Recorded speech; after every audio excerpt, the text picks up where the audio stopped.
Rương mặt thạ con đẹ lìព្រះបរមសាស្តាទ្រង់បានប្រារព្ធនៅមត្ថកណ្ឌលីដែលជាកូនរបស់ព្រាហ្មណ៍កំណាញ់ម្នាក់នៅក្នុងក្រុងសាវត្ថីព្រោះព្រាហ្មណ៍ជាបិតាជាមនុស្សកំណាញ់ស្វិតទើបគាត់ធ្វើទំហូរដោយខ្លួនឯងឲ្យកូនគាត់ពាក់នៅពេលដែលមត្ថកណ្ឌលីឈឺធ្ងន់ព្រាហ្មណ៍ជាបិតាមិនបានទៅរកគ្រូពេទ្យមកព្យាបាលជំងឺឲ្យកូនគាត់ទេព្រោះគាត់ខ្លាចអស់ទ្រព្យសម្បត្តិរបស់ខ្លួននៅថ្ងៃដែលមត្ថកណ្ឌលីចិត្តនឹងមរណានោះព្រាហ្មណ៍ជាបិតាបានលើកកូនមកឲ្យដេកអស់សេចក្តីសង្ឃឹមតែម្នាក់ឯងនៅក្នុងរបៀងផ្ទះខាងក្រៅសម័យនោះព្រះបរមសាស្តាទ្រង់បានបញ្ចេញព្រះរស្មីទៅដើម្បីឲ្យមត្ថកណ្ឌលីបានឃើញមត្ថកណ្ឌលីឃើញព្រះរស្មីនៃព្រះអង្គហើយ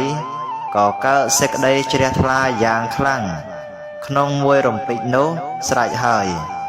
ក៏បានធ្វើមរណកាលនៅពេលនោះឯងហើយបានទៅកើតនៅក្នុងឋានតាវតឹងទេវលោកក្រឡេកមើលមកឃើញឪពុករបស់ខ្លួនដែលកំពុងតែសោកសៅ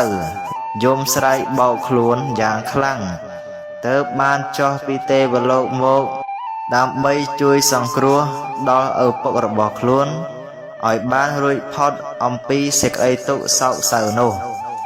ហើយបានធ្វើឲ្យគាត់លះបង់សេចក្តីកំណាញ់ចេញផុតពីខន្ធសន្តានឲ្យកើតមានចិត្តជ្រះថ្លាក្នុងព្រះពុទ្ធសាសនាហើយក៏ត្រឡប់ទៅកាន់ទេវលោកវិញលុះព្រឹកឡើងព្រាហ្មណ៍ជាឪពុកបានទៅអារាធនានិមន្តព្រះសង្ឃមានព្រះពុទ្ធជាប្រធានឲ្យទទួលនៅភត្តាហារក្នុងផ្ទះរបស់ខ្លួនហើយបានក្រាបទូលសួរអំពីការដែលកូនរបស់ខ្លួនគឺមត្ថកណ្ឌលីគ្រាន់តែធ្វើចិត្តឲ្យជ្រះថ្លាចំពោះព្រះពុទ្ធជាម្ចាស់តែម្យ៉ាងប៉ុណ្ណោះមិនបានធ្វើកុសលអ្វីដទៃក្រៅអំពីនេះទេក៏ស្រាប់តែបានទៅកើតនៅឯឋានទេវលោកព្រះបរមសាស្តាទ្រង់បានអធិដ្ឋាន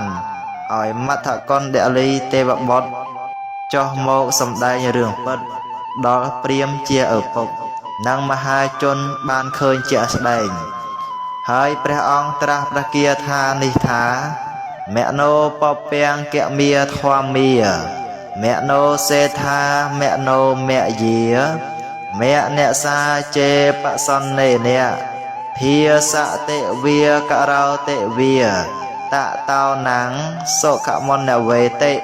ឆាយាវៈអនុបាយិនីធម៌ទាំងឡាយមានចិត្តជាប្រធានមានចិត្តប្រសើរបំផុតសម្រេចអំពីចិត្តបើបុគ្គលមានចិត្តជ្រះថ្លាហើយទោះបីនិយាយក្តីធ្វើក្តីក៏ល្អទាំងអស់ព្រោះសេចក្តីល្អនោះឯងសេចក្តីសុខរមែងជាប់តាមបុគ្គលនោះដូចជាស្រមោលដែលអន្តោទៅតាមប្រាណយ៉ាងនោះឯងសូមអនុមោទនា